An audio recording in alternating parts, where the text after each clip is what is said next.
Selamat pagi anak-anak Sedama. Pertama-tama terimalah salam Buddhis dari Miss. Namo Buddhaya. Ami Tofo. Marilah kita mengawali pendidikan agama Buddha dan Budi Pekerti hari ini dengan memanjatkan Parita Namaskara Gatha bersama-sama. Ayo bersikap anjali. Arahang Sama Sambuddho Bhagava Buddhang Bhagawantang Abhiwademi Swakato Bhagavata Dhammo Dhammam Namasami Supatipanno Bhagavato Sawaka Sangho Sangham Namami.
Sabe sata bawantu sukitata. Semoga semua makhluk hidup berbahagia. Sadu, sadu, sadu. Pada materi sebelumnya kita sudah belajar tentang awal terbentuknya alam semesta. Pada materi hari ini kita akan belajar tentang kehancuran alam semesta dan kehidupan manusia dengan alam semesta.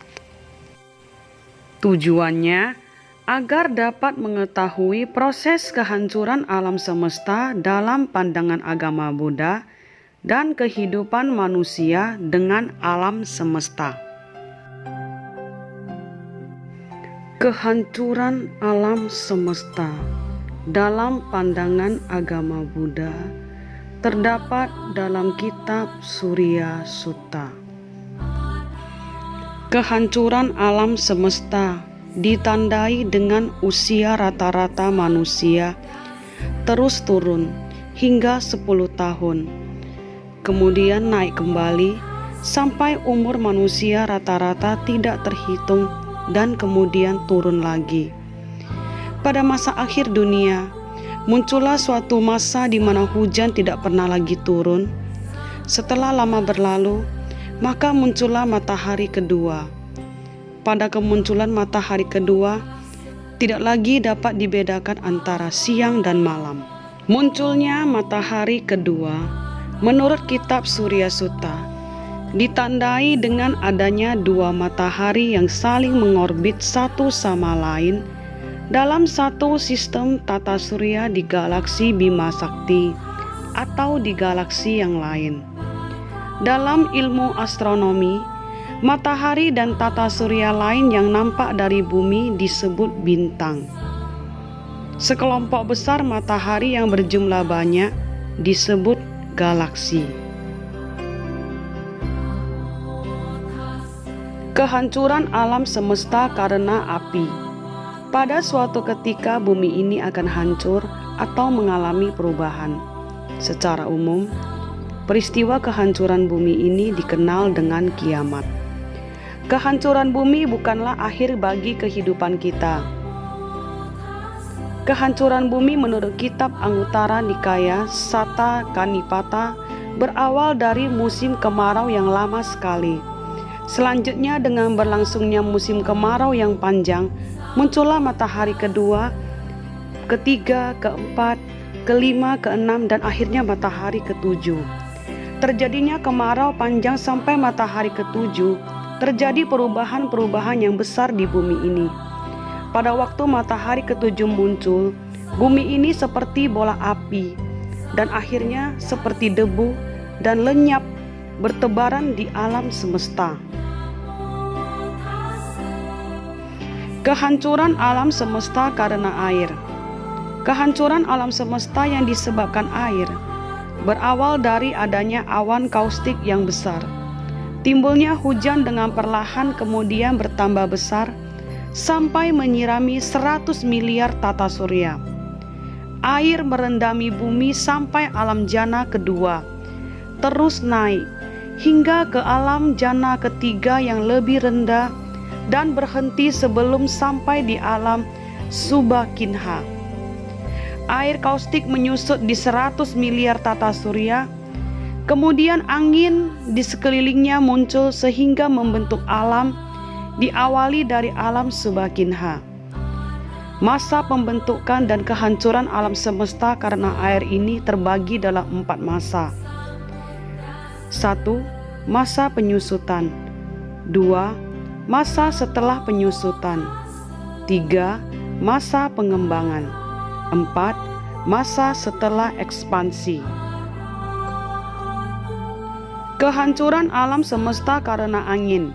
Kehancuran alam semesta ini karena munculnya angin yang menerbangkan debu. Akan muncul angin yang menerbangkan pasir, pasir kasar, kerikil, dan batu.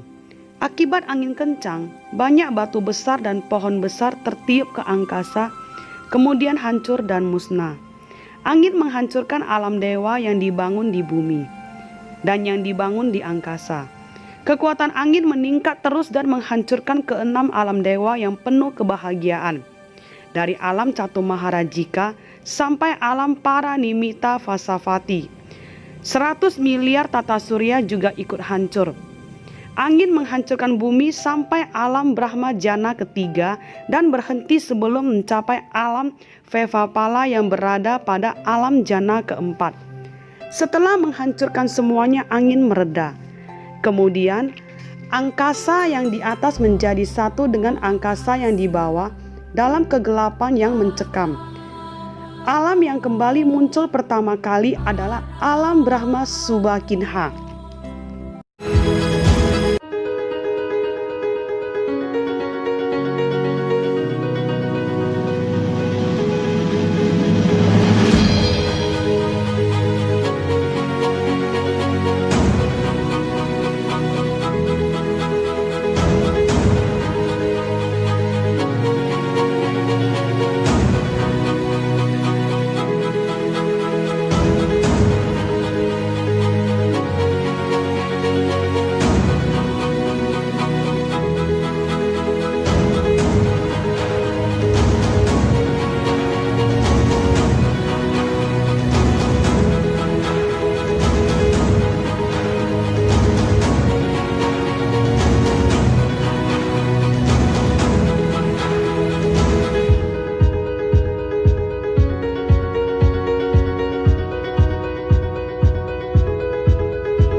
Kesimpulan dari pembelajaran hari ini adalah sebagai berikut.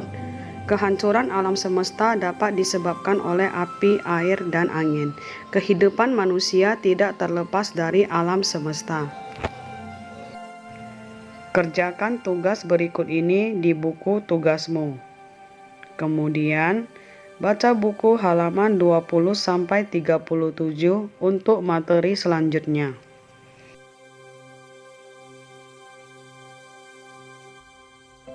Demikianlah pembelajaran kita hari ini. Marilah kita akhiri pelajaran agama Buddha dan budi pekerti hari ini dengan menyanyikan Gatha Bodhicitta.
Sampai jumpa di pertemuan selanjutnya.